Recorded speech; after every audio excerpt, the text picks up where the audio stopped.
Hello everyone, welcome to our channel, and today we will see how we can attach a file or a PDF on Mailchimp. So for that, open up your Mailchimp account, and after that go to campaigns, and in campaigns just select one of the campaign that is already going on, or you can also create a new campaign if you want to. So let me just select the already existing campaign. Let me edit it. So in the campaign, suppose you want to attach a file.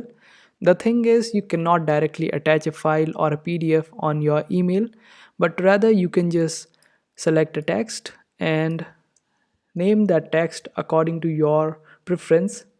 Like I'm naming this text as download, and I want the receiver to click on it and then get the PDF file that we want to give them. So just highlight this text, and after that this new setting will appear, and in the link section, instead of web address, just select file, and here you will find this option of upload from device, or if you already have uploaded, then just select the file and upload it. And that's how easy it is. I hope this video was helpful. Make sure to hit that like button and also subscribe to our channel for more helpful videos.